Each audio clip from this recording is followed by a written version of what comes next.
अखिलेश की सपा पार्टी के हर नेता के दिल में बाबर बैठता है। ठीक है, तकलीफ हम लोगों को इसी चीज़ की है। अगर आप हमारे राम को नहीं मानते हो कोई बात नहीं, लेकिन राम को गाली भी मत दो। ठीक है, आप बाबर को मानते हो ठीक है, लेकिन हत्या के लिए कानून सबसे पहले शंकराचार्य उनके ऊपर लाठियाँ काठियाँ चलाई थी ये सपा वाले और कांग्रेस वालों ने, तो उनके ऊपर आप लाठी चलाई थी वो अलग बात है, लेकिन गौ हत्या कब रुकेगी? हिंदुओं की सरकार है ना ये। गौ हत्या तब रुकेगी जब सारे सनातनी इकट्ठा होकर सनातन बोर्ड का गठन होगा, तब गौ हत्या रुकेगी। क्योंकि हमारे यहाँ कानून के आड़ में दो भेष है, एक हिंदू कोड बिल है, एक मुस्लिम पर्सनल लॉ बोर्ड है। अखिलेश यादव को हम कह रहे हैं आपके माध्यम से, अखिलेश यादव ये नारा लगा दें, उनकी समाजवादी पार्टी की रैली करें उसमें मथुरा में, और एक नारा दें कि कृष्ण ललाम आएंगे, कृष्ण ललाम आएंगे, मथुरा से कूड़े को हटाएंगे और मंदिर यहीं बनाएंगे। क्या नाम? सुरेश कुमार। कहाँ के रहने वाले? दिल्ली से। दिल्ली से। हाँ। अच्छा, क्या लग रहा है यूपी में सरकार दोहराई जाएगी या फिर बदलाव होगा? नहीं, यूपी में सरकार तो अभी भी योगी जी की रहेगी, अगली बार भी योगी जाएगी, क्योंकि उन्होंने जो काम किए हैं वो बाकी कोई कर नहीं पाया। क्या काम किए? काम बताने के तो काम तो अनगिनत है, लेकिन लिस्ट जैसे इन्होंने मुस्लिमों के लिए वक्फ बोर्ड के लिए बहुत सारा चंदा दे दिया, इन्होंने हिंदू कम्युनिटी के ऊपर हर बार अन्याय किया, जैसे राम सेवकों पे गोलियाँ चलाई, एक पहला मुद्दा है।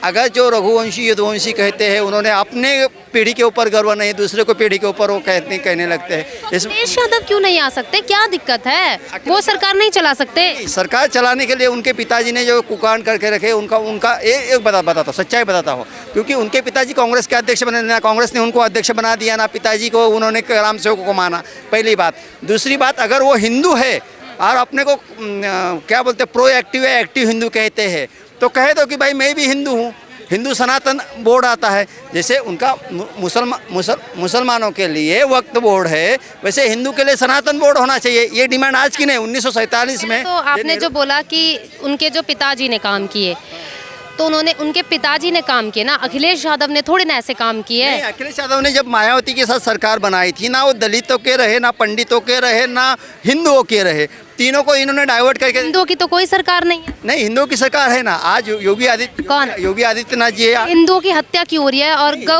गौ हत्या क्यों? जो नष्ट आज के भाषा में कहे तो जो अपराधी है, गुनहगार है, उनके ऊपर चला है, कोई आम आदमी के ऊपर नहीं चला। किसी आम आदमी के ऊपर दिखा दो। हाँ, जो आतंकवादी है, टेररिस्ट है, बहुत सारे बलात्कार। बोला योगी आदित्यनाथ है हिंदुओं के लिए, गौ हत्या क्यों नहीं रुका देते? कानून क्यों नहीं लेकर आ जाते? गौ हत्या के लिए कानून सबसे पहले शंकराचार्य उनके ऊपर लाठियाँ काठियाँ चलाई थी ये सपा वाले और कांग्रेस वालों ने, तो उनके ऊपर आप लाठी चलाई थी वो अलग बात है, लेकिन गौ हत्या कब रुकेगी? हिंदुओं की सरकार है ना ये। गौ हत्या तब रुकेगी जब सारे सनातनी इकट्ठा होकर सनातन बोर्ड का गठन होगा, तब गौ हत्या रुकेगी। क्योंकि हमारे यहाँ कानून के आड़ में दो भेष है, एक हिंदू कोड बिल है, एक मुस्लिम पर्सनल लॉ बोर्ड है। एक किसी को पता नहीं है, अगर हिंदू कोड में बताया था 2 पत्नी करना गुनाह है, तो मुस्लिम पर्सनल लॉ बोर्ड में लिखा है 5 पत्नी करना भी गुनाह नहीं है। तो तुम किस आधार पर मानते हो? जब हिंदू मुस्लिम भारत पाकिस्तान का बंटवारा हुआ था, तो मुस्लिम उन्होंने धर्म के आधार पर किया, हिंदुस्तान को धर्म के आधार पर नहीं किया। उस समय के जो भी नेता थे, सावरकर से लेकर श्यामा प्रसाद मुखर्जी तक, जिन्होंने उस समय हिंदुओं के मुद्दे उठाए, उन्होंने कहा था कि हमें स्वतंत्र हिंदू राष्ट्र चाहिए, हिंदुस्तान चाहिए। जैसे भारत को हिंदुस्तान अखंड हिंदू राष्ट्र बनवाना चाहते, अखंड हिंदू राष्ट्र चाहिए। कहते कोई माइकल लाल में दम नहीं हिंदू राष्ट्र घोषित कर। हिंदू राष्ट्र हो सकता है, लेकिन उसके लिए समय लगेगा, क्योंकि हमारे यहाँ पे इतनी गटार गंगा बना के रखी है, हर गटार गंगा को लाकर तुम बोलोगे एक दिन में साफ करके दिखा दो, तो नहीं होगा।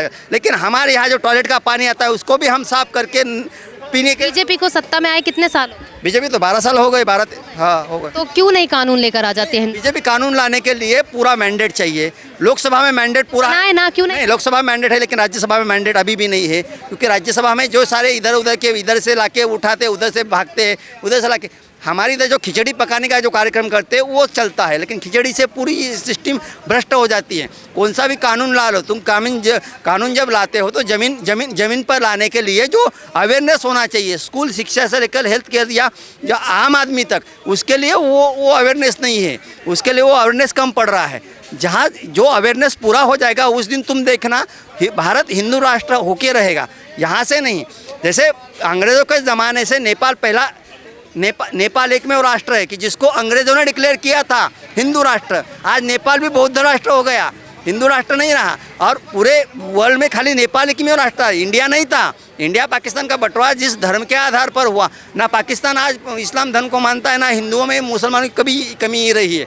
आज भी संख्या के हिसाब से गिने तो आज सबसे ज़्यादा पाकिस्तान से ज़्यादा इंडिया में मुसलमान है, इनको कभी देखें। दूसरी बात रही तो जो गोरक्षनाथ मठ है वहाँ पे जितने भी दुकान चलाने वाले लोग हैं मैक्सिमम मुसलमान हैं। उनको तुम्हारा क्या बोलते घर, टॉयलेट और राशन का सारा फ्री में मिलता है।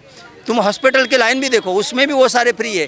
लेकिन हमारे यहाँ पे क्या कर दिया है, दो में झगड़ा लगा के कानून बनाने के लिए बहुत सारी दिक्कतें आती है। सबसे पहले कानून बनाया तो कानून ज़मीनी लेवल पे इम्प्लीमेंटेशन नहीं हो सकता, क्योंकि इसको जो जुवेनाइल झगड़ा भी तो पार्टीज लड़ाती है। जुवेनाइल एक्ट जो है, जो अमेरिकन या ब्रिटिश काउंसिल में होता है, वो हमारे यहाँ पे लागू नहीं हो सकता। वहाँ राजा रानी की पद्धत है, हमारे यहाँ राजा रानी पद्धत नहीं है। मतलब राजा का बेटा ही राजा बनेगा या प्रधानमंत्री बनेगा, ये पद्धत नहीं है। हमारे यहाँ डेमोक्रेसी है। तो डेमोक्रेसी जो जितनी डेमोक्रेसी स्ट्रांग है, क्योंकि अम्बेडकर जी यही कहते थे कि डेमोक्रेसी जितनी स्ट्रांग होगी उतनी आम आदमी के लिए तकलीफ नहीं होगी। लेकिन हाँ, नेताओं के लिए तकलीफ हो सकती है, क्योंकि एक नेता सुबह आता है कांग्रेस में रहता है, दोपहर सपा में रहता है, शाम को बीजेपी में रहता है और रात को होता है मैं तीनों पार्टी में नहीं हूँ। ये जब तक ये कानून बनाएंगे नहीं, जितने भी पॉलिटिकल लीडर हो, पार्टी कोई भी हो, जितने भी पॉलिटिकल लीडर है उनके लिए सबसे बड़ा कानून बनाना चाहिए। सबसे बड़ा कानून बनाना चाहिए जो राजीव गांधी उस समय कहते थे कि कांग्रेस के खिलाफ कांग्रेस में ही बगावत करके उनको पार्टी को हरा दिया था। खाली राजीव गांधी नहीं चाहिए, मुझे एक व्यक्ति नहीं चाहिए, इसलिए मुझे बाकी सारे चलेंगे। तो इसी आधार पर अगर इसमें रहना चाहते जितने भी पार्टी के नेता हो, सबसे पहले उनको रिस्ट्रिक्शन करना चाहिए, फिर बाद में तुम्हें बोलना चाहिए। क्योंकि आम आदमी के लिए सारे कानून हैं लेकिन नेताओं के लिए कोई कानून नहीं। सर क्या कहेंगे आप, ये जो पॉलिटिक्स पार्टीज़ होती हैं ये पब्लिक को, आम जनता को जो है वो लड़वा देती है और खुद साइड में हो जाती है, आप मानते हैं इस बात? आप एक बात बताओ, जनता के हितों के जो भी बिल आते हैं या कोई कानून बनता है उस पर विपक्ष का संसद छोड़ के भाग जाता है, सब भाग जाता है। लेकिन नेताओं के हित का जो बिल आता है वो तो हमें तुरंत पास हो जाता है। तो ये नेता अलग अलग हैं क्या? जनता को लड़ाने का तो काम कर ही रहे हैं, कौन नहीं जानता इस देश का। लेकिन फ़र्क क्या है, तुम हमें लड़ाओ हम इन्हें लड़ाएं, दोनों लड़ें, फ़ायदा जिसको होगा वो अपना सरकार चलाएगा। आप ये बताओ, पहले सत्ता में आने से पहले हर पार्टी कहती है हमें ये खराब, ये भ्रष्टाचार, वो भ्रष्टाचार, लेकिन सत्ता में आने के बाद वो पार्टी कोई नेता जेल जाता है क्या? बताओ, राहुल गांधी कांग्रेस कितनी भ्रष्टाचार में लिप्त थी सत्ता से पहले, मतलब बीजेपी के आने से पहले। और जब से बीजेपी आ गई तब से एक भी चार्जशीट भी दायर हुई किसी के खिलाफ नहीं होगी। ये नेता सब एक हैं, सिर्फ हम लोग बटे हुए हैं और हम लोग तब ऐसा हमारे अंदर दीवार बना दी गई है, हम कभी एक नहीं हो सकते। ठीक है, इस देश का जब चारों लोग एकजुट हो जाएंगे, चारों जैसे भाई मान लो, हिंदू मुस्लिम सिख ईसाई, उस दिन सही से वोट चोरी होगी। जो वोट चोरी के मुद्दे उठते हैं ना, उस दिन सही से वोट चोरी होगी। जो जिस पार्टी के सपोर्ट में जाएंगे वो पार्टी इतनी आगे निकल जाएगी कि 500 सीटें जीत जाएगी। ठीक है, लेकिन ये लोग लड़ाते ही रहेंगे और लोग लड़ते रहेंगे। पोस्टर जो है, अब पोस्टर का ही पोस्टर वार ही चलेगी। अब 27 में चुनाव है यूपी में, तो एक और पोस्टर सामने निकल कर आया कि जिसमें अखिलेश यादव की फ़ोटो के साथ लगा हुआ है कि दिल में बाबर और मुंह में। हाँ तो है ना, अखिलेश की सपा पार्टी के हर नेता के दिल में बाबर बैठता है। ठीक है, तकलीफ हम लोगों को इसी चीज़ की है। अगर आप हमारे राम को नहीं मानते हो कोई बात नहीं, लेकिन राम को गाली भी मत दो। ठीक है, आप बाबर को मानते हो ठीक है, लेकिन बाबर की आड़ में अगर आप हमारे संस्कृति पे हमला करोगे तो हम बर्दाश्त कैसे करेंगे? आप एक चीज़ समझिए, कार सेवकों पे गोली चलाई गई, पूरा देश जानता है, कुल मिलाकर पूरा विश्व ही जानता है। लेकिन मुलायम सिंह यादव ने हमेशा मंच से कहा कि हम मुल्ला मुलायम हैं। खुले कहा, कोई नेता ने आज तक ये कहा है क्या कि हम मुल्ला हैं? अब उनको लिए ये पोस्टर लग रहा है, एकदम राइट पोस्टर लगा है। और ये पोस्टरबाजी, अगर इनमें आपको बुरा लग रहा है तो आपके कर्म का पोस्टर लगा है, तो वो पोस्टर गलत कैसे हो गया? और दूसरी चीज़, हम आपके चैनल के माध्यम से कहते हैं, जो आपके दर्शक हैं वो देखें, भाजपा के हम समर्थक क्यों बने? क्योंकि भाजपा ने हमारे राम लला को एक मुद्दा बनाया कि हम राम लला आएंगे, मंदिर वहीं बनाएंगे। ठीक है, अखिलेश यादव को हम कह रहे हैं आपके माध्यम से, अखिलेश यादव ये नारा लगा दें, उनकी समाजवादी पार्टी की रैली करें उसमें मथुरा में, और एक नारा दें कि कृष्ण लला आएंगे, कृष्ण लला आएंगे, मथुरा से कूड़े को हटाएंगे और मंदिर यहीं बनाएंगे। ठीक है। कैसे कह सकते हो, वो किसी के मजहब का आस्था भी तो आस्था का प्रतीक। हमने कूड़ा इसलिए कहा कि जो दूसरे की जगह में कूड़ा हमेशा इंसान फेंकता है, रात में जो थैली लेके भी निकलता है ना, वो सोचता है ये हमारा द्वार नहीं, आप इस किसी के द्वार पे फेंक दो।